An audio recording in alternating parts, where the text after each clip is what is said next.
यदि आप अपने करियर को सिर्फ एक डिग्री नहीं बल्कि एक अलग पहचान देना चाहते हैं तो आपका अगला कदम होना चाहिए लवली प्रोफेशनल यूनिवर्सिटी, जहां एक्सीलेंस सिर्फ एक शब्द नहीं बल्कि एक रियल एक्सपीरियंस है।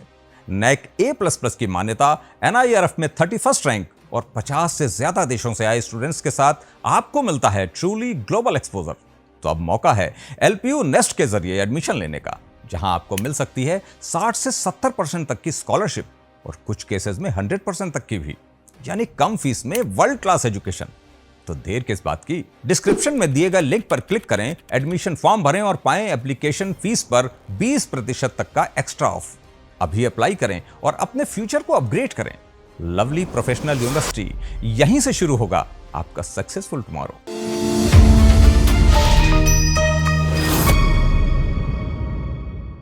नमस्कार, शब्दसाची विंद के इस समाचार बुलेटिन में आपका स्वागत है। मैं हूं आपके साथ प्राची अंबर। शुरुआत करते हैं हेडलाइन से।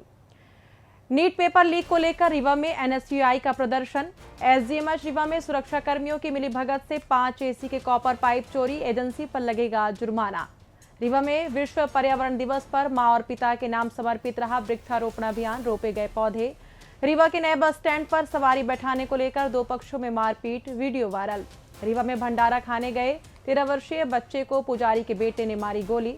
मुस्लिम समाज ने गाय को राष्ट्रीय पशु बनाने का किया समर्थन, रीवा कलेक्टर को सौंपा ज्ञापन। रीवा में पत्नी से फोन पर बात करते हुए युवक ने लगाई फांसी, मौके से शराब की बोतल बरामद। रीवा में जन्नत का झांसा देकर 6 साल की मासूम से बड़े पापा ने किया दुष्कर्म, ICU में भर्ती। नीट पेपर लीक पीड़िता मऊगंज की आकांक्षा के परिवार से राहुल गांधी ने की बात। सतना में बस का टायर फटने से 24 यात्री घायल, 8 जिला अस्पताल रेफर। मैहर बाईपास पर सीमेंट और धान लदे 2 ट्रकों की भीषण भिड़ंत, बाल बच्चे दोनों चालक। सिगरौली में ओवरलोडिंग के कारण ट्रांसफार्मर में लगी भीषण आग, धमाकों से मचा हड़कंप। सीधी में GDC के सामने से हटा अतिक्रमण, चला बुलडोजर। सीधी के चरकापानी वाटरफॉल में कलेक्टर ने श्रमदान कर दिया पर्यावरण संरक्षण का संदेश। शहडोल में डायल 112 के आरक्षक से मारपीट, 5 पर केस दर्ज। MP में प्री मानसून की दस्तक, रीवा समेत कई जिलों में आधी बारिश का अलर्ट। अब खबरें विस्तार से।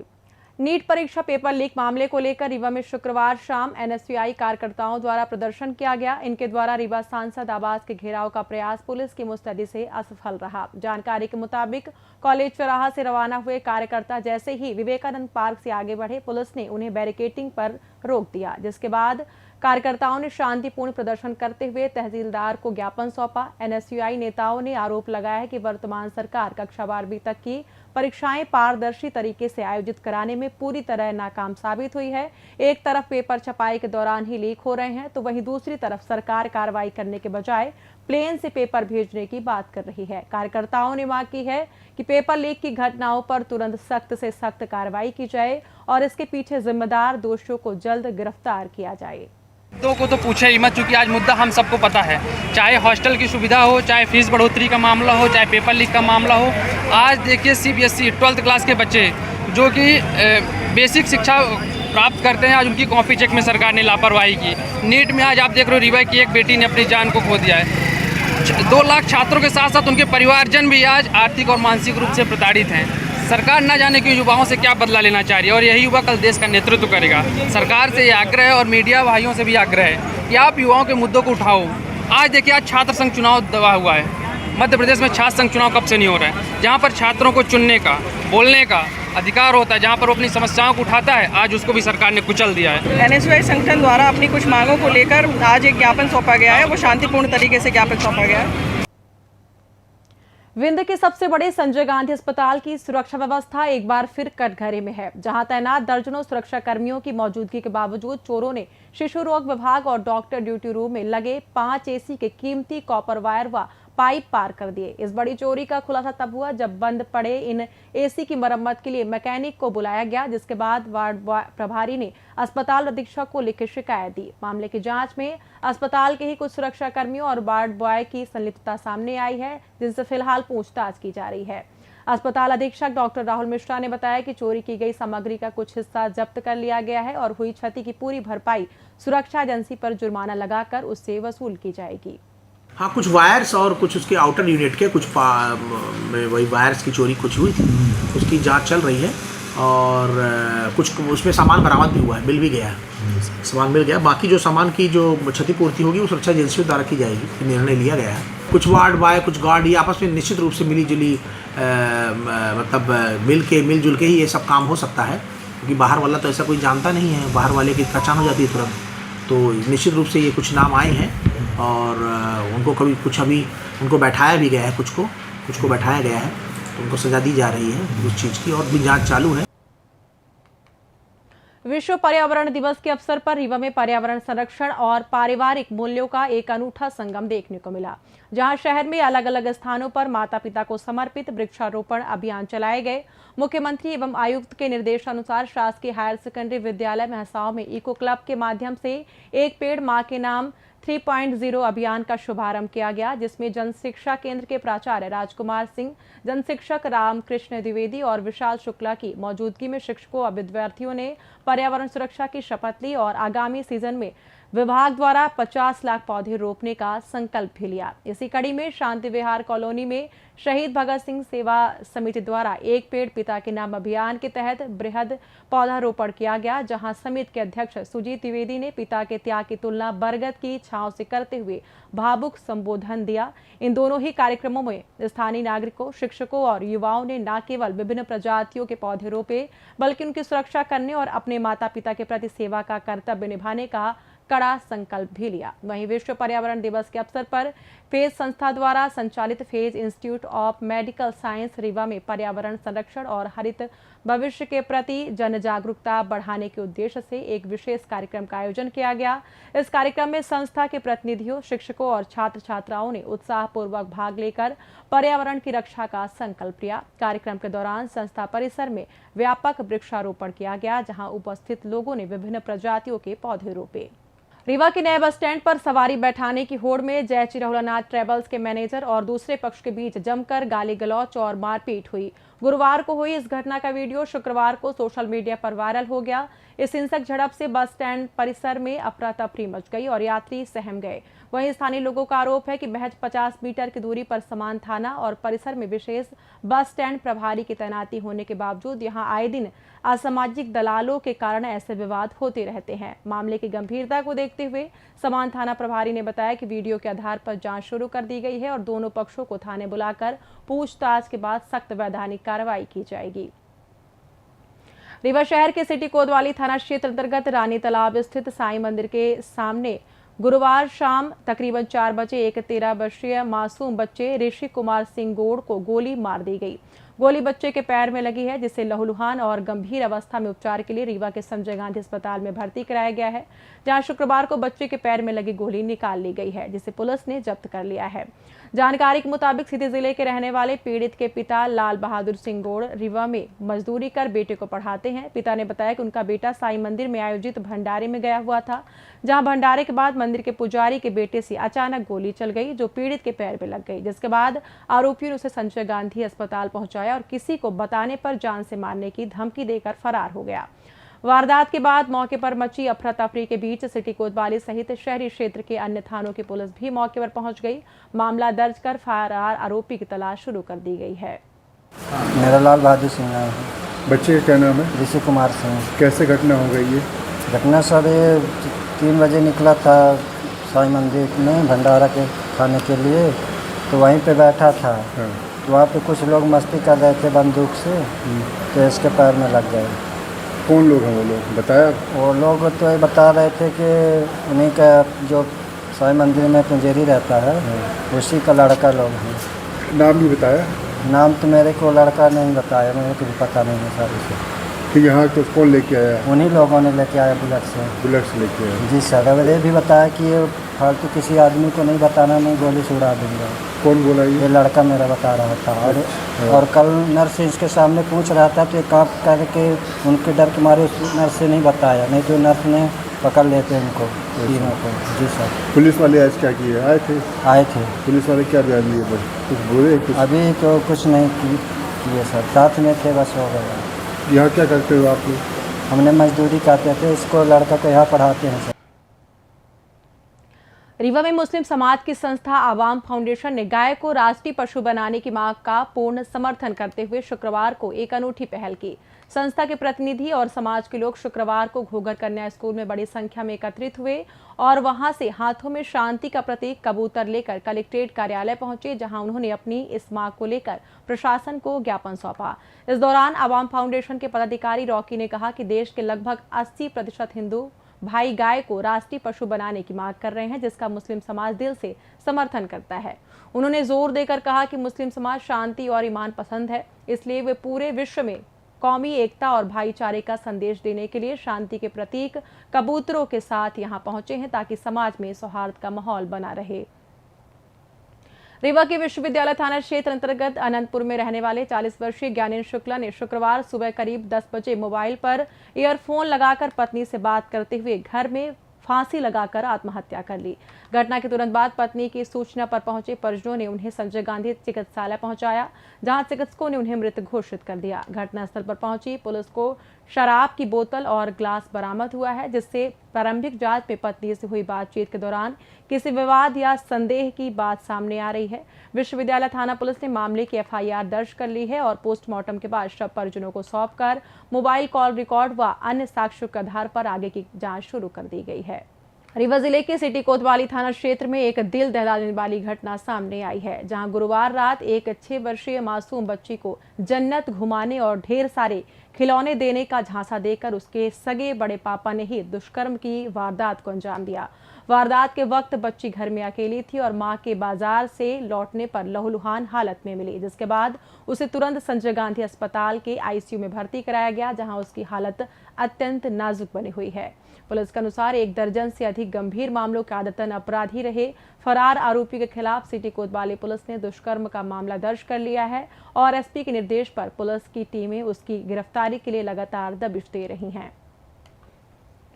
मऊगंज में नीट पेपर लीक से आहत होकर आत्महत्या करने वाली छात्रा आकांक्षा चतुर्वेदी के माता-पिता से कांग्रेस नेता राहुल गांधी ने फोन पर बात कर उन्हें ढाढ़स बंधाया। आदिवासी कांग्रेस के राष्ट्रीय अध्यक्ष डॉक्टर विक्रांत भूरिया द्वारा सोशल मीडिया पर साझा किए गए इस बातचीत के भावुक वीडियो में राहुल गांधी ने आकांक्षा की मां से कहा कि आपने कर्ज लेकर उसे पढ़ाया था और बेटी को शायद यह महसूस हुआ कि उसने आपको बर्बाद कर दिया है। राहुल गांधी द्वारा हर संभव सहायता की पेशकश किए जाने पर भावुक मां ने दर्द से बयां करते हुए कहा कि आप तो खुद देश की रक्षा कर रहे हैं, लेकिन मेरा जो चला गया वह अब कभी लौट कर नहीं आएगा। राहुल गांधी ने एनएसयूआई के जरिए पीड़ित परिवार को 2.5 लाख की आर्थिक सहायता भी उपलब्ध कराई है। नमस्ते सर। नमस्कार। मैं आज एयरपोर्ट जा रहा था और मैंने आपकी बेटी की चिट्ठी पढ़ी तो मुझे बहुत दुख हुआ और इसलिए मैंने आपको फोन किया। बस पे हाथ लेना चाहता था और अगर कोई मेरे लायक कोई मदद हो या काम हो तो मैं कर सकता हूँ। तो बस मैं आपको फोन करना चाहता था, अगर मेरे लायक कुछ हो तो बता देना उनको, एनएसयूआई वालों को। आपके माध्यम से हमें 2.5 लाख रुपए प्राप्त हो चुके हैं। 50,000 आज आने वाला है। हमारे जो लोग आए हैं उनको आप ये बता दीजिए, मगर बस मैं आपको अपना प्यार देना चाहता था, माता जी को और आपको। सतना जिले के कोठी थाना क्षेत्र अंतर्गत सुनौर मोड़ पर शुक्रवार सुबह लगभग 10 बजे एक बड़ा सड़क हादसा हो गया, जहां चित्रकूट से सतना जा रही उपाध्याय ट्रेवल्स की बस का अचानक टायर फटने से वह अनियंत्रित होकर पलट गई। इस दर्दनाक हादसे के वक्त बस में कुल 40 यात्री सवार थे, जिनमें से 2 दर्जन लोग घायल हो गए हैं। राहगीरों की सूचना पर तत्काल मौके पर पहुंची कोठी थाना पुलिस ने स्थानीय लोगों की मदद से बस में फंसे यात्रियों को बाहर निकाला और एम्बुलेंस के जरिए कोठी सामुदायिक स्वास्थ्य केंद्र पहुंचाया। डॉक्टरों के अनुसार अधिकांश यात्रियों को मामूली चोटें आई हैं, जिन्हें प्राथमिक उपचार के बाद छुट्टी दे दी गई है। वहीं गंभीर रूप से घायल 8 यात्रियों को जिला अस्पताल सतना रेफर कर दिया गया है और 3 अन्य का निजी अस्पताल में इलाज जारी है। मैहर बाईपास रोड पर स्थित इंडियन कॉफी हाउस के पास शुक्रवार तड़के करीब 3 बजे धान और सीमेंट से लदे 2 ट्रकों में आमने सामने की जोरदार टक्कर हो गई, जिसमें दोनों वाहनों के अगले हिस्से बुरी तरह क्षतिग्रस्त हो गए हैं। यह हादसा उस वक्त हुआ जब बालाघाट से धान लोडकर बिहार के कुदरा जा रहा ट्रक और मैहर के सरला नगर अल्ट्राटेक प्लांट से सीमेंट लेकर जबलपुर जा रहे ट्रक के चालक राहुल पटेल द्वारा कथित तौर पर रॉन्ग साइड से वाहन चलाने के कारण आपस में टकरा गए। टक्कर इतनी भीषण थी कि बाईपास पर कुछ समय के लिए जाम की स्थिति बन गई, लेकिन गनीमत रही कि इस हादसे में कोई जनहानि नहीं हुई। सूचना मिलते ही मौके पर पहुंची पुलिस ने यातायात व्यवस्था को सुचारू कराया और मामूली रूप से घायल हुए दोनों चालकों को प्राथमिक उपचार दिलाने के बाद मामले की जाँच शुरू कर दी गई है। सिगरौली जिले के चितरंगी तहसील के बरहट ग्राम पंचायत अंतर्गत लालीमाटी क्षेत्र में शुक्रवार को मुकेश सिंह के घर के पास लगे एक विद्युत ट्रांसफार्मर में अत्यधिक ओवरलोडिंग के कारण भीषण आग लग गई। आग लगने के दौरान ट्रांसफार्मर से लगातार हुए तेज धमाकों की आवाज सुनकर मौके पर भारी भीड़ जमा हो गई, लेकिन ग्रामीणों की सतर्कता और सुरक्षित दूरी बनाए रखने के कारण समय रहते एक बड़ा हादसा टल गया और कोई जनहानि नहीं हुई। इस घटना के बाद से पूरे इलाके की बिजली आपूर्ति ठप हो गई है, जिससे ग्रामीणों को इस भीषण गर्मी में पेयजल, पंखे और कूलर न चलने के कारण भारी दिक्कतों का सामना करना पड़ रहा है। फिलहाल ग्रामीणों ने विद्युत विभाग से जले हुए ट्रांसफार्मर को जल्द से जल्द बदलकर बिजली व्यवस्था बहाल करने की पुरजोर मांग की है। सीधी के शासकीय कन्या महाविद्यालय के सामने शुक्रवार को डिप्टी कलेक्टर एवं प्रभारी मुख्य नगर पालिका अधिकारी प्रिया पाठक के नेतृत्व में नगर पालिका, राजस्व और नजूल विभाग की संयुक्त टीम ने बड़ी कार्रवाई करते हुए शासकीय भूमि को अतिक्रमण मुक्त कराया है। 2 दिवसीय विशेष अभियान के तहत गुरुवार को सभी अतिक्रमणकारियों को नोटिस जारी कर दुकानें हटाने के निर्देश दिए गए थे, जिसके बाद बात न मानने वालों के अवैध कब्जों पर प्रशासन का बुलडोजर चला और छात्राओं व आम जन के आवागमन को सुगम बनाया गया। इस दौरान डिप्टी कलेक्टर प्रिया पाठक ने सख्त लहजे में चेतावनी दी है कि शासकीय भूमि पर अवैध कब्जा किसी भी स्थिति में बर्दाश्त नहीं किया जाएगा और सार्वजनिक स्थलों तथा मार्गों को सुरक्षित रखने के लिए जिले में अतिक्रमण के विरुद्ध यह अभियान आगे भी निरंतर जारी रहेगा। विश्व पर्यावरण दिवस के अवसर पर सीधी जिले के आदिवासी अंचल कुसुमी स्थित प्रसिद्ध पर्यटन स्थल चरकापानी वाटरफॉल में कलेक्टर विकास मिश्रा की अगुवाई में एक विशेष स्वच्छता और पौधारोपण अभियान चलाया गया। शुक्रवार सुबह करीब 9 बजे जनपद पंचायत कुसुमी के सीईओ ज्ञानेंद्र मिश्रा सहित विभिन्न विभागों के अधिकारियों और कर्मचारियों के साथ चरकापानी पहुंचे। कलेक्टर ने स्वयं हाथों में थैला लेकर पर्यटकों द्वारा फैलाए गए प्लास्टिक, पॉलीथीन और अन्य कचरे को इकट्ठा कर उसका सुरक्षित निस्तारण कराया। इसके बाद सभी ने मिलकर परिसर में विभिन्न प्रजातियों के पौधे रोपे और पर्यावरण संरक्षण का संकल्प लिया। इस दौरान कलेक्टर विकास मिश्रा ने आम जनता से अपील की कि प्राकृतिक व पर्यटन स्थलों का आनंद लेने के साथ साथ उन्हें स्वच्छ रखना भी हमारी जिम्मेदारी है। उन्होंने जंगलों में प्लास्टिक न फेंकने का आह्वान करते हुए स्वच्छता को एक जन आंदोलन बनाने की बात कही है। शहडोल जिले के चरहेट गांव में एक साइकिल और बाइक की टक्कर के बाद कार्रवाई करने पहुंचे डायल 112 के आरक्षक सतीश सिंह के साथ कुछ ग्रामीणों द्वारा गाली गलौच और मारपीट करने का मामला सामने आया है, जिसमें आरक्षक के सिर पर चोट आई है। हादसा होने पर आरक्षक ने घायल साइकिल सवार को तो अस्पताल भिजवा दिया, लेकिन जब उन्होंने एक्सीडेंट में शामिल बाइक को जब्त कर थाने ले जाने की प्रक्रिया शुरू की तो वहां मौजूद लोग भड़क गए और शासकीय कार्य में बाधा डालते हुए उन पर हमला कर दिया। सूचना मिलते ही सीधी थाना प्रभारी ने पुलिस बल के साथ मौके पर पहुंचकर स्थिति को संभाला और घायल आरक्षक को अस्पताल में प्राथमिक उपचार दिलाया। साथ ही 5 नामजद आरोपियों के खिलाफ केस दर्ज कर आगे की कार्रवाई कानूनी शुरू कर दी गई है। मौसम की बात करें तो मध्य प्रदेश में प्री मानसून गतिविधियों के सक्रिय होने से मौसम का मिजाज तेजी से बदल गया है, जिसके तहत मौसम विभाग ने रीवा संभाग सहित प्रदेश के करीब 45 जिलों में तेज आंधी, गरज चमक और बारिश का अलर्ट जारी किया है। विशेष रूप से रीवा जिले में पिछले कुछ दिनों से जारी भीषण उमस और गर्मी के बाद अगले 48 घंटों में 40 से 50 किलोमीटर प्रति घंटे की रफ्तार से तेज हवाएं चलने और बौछारें पड़ने की प्रबल संभावना है, जिससे यहां का अधिकतम तापमान 43 डिग्री से गिरकर 39 डिग्री सेल्सियस से 40 डिग्री सेल्सियस के बीच आ सकता है। भोपाल और देवास समेत कई इलाकों में बीते 24 घंटों में हुई जोरदार बारिश से प्रदेश भर के तापमान में गिरावट दर्ज की गई है। वहीं मौसम वैज्ञानिकों के अनुसार केरल में मानसून के थोड़े विलंब पहुंचने के कारण मध्य प्रदेश में इसकी एंट्री अब 20 से 22 जून के बीच होने का अनुमान है। तब तक लोगों को प्री मानसून की इस बारिश से भीषण गर्मी से राहत मिलती रहेगी। इसी के साथ ये समाचार बुलेटिन समाप्त हुआ। कल फिर मिलेंगे नई खबरों के साथ। जुड़े रहिए शब्दसाची विंध्य से जुड़ी तमाम खबरों के लिए हमारे चैनल को सब्सक्राइब कर दें, वीडियो को लाइक करें, शेयर करें और बेल आइकॉन दबाना ना भूलें। अपने आसपास की खबरें हम तक पहुंचाने के लिए स्क्रीन पर दिए गए नंबर पर आप संपर्क कर सकते हैं। धन्यवाद।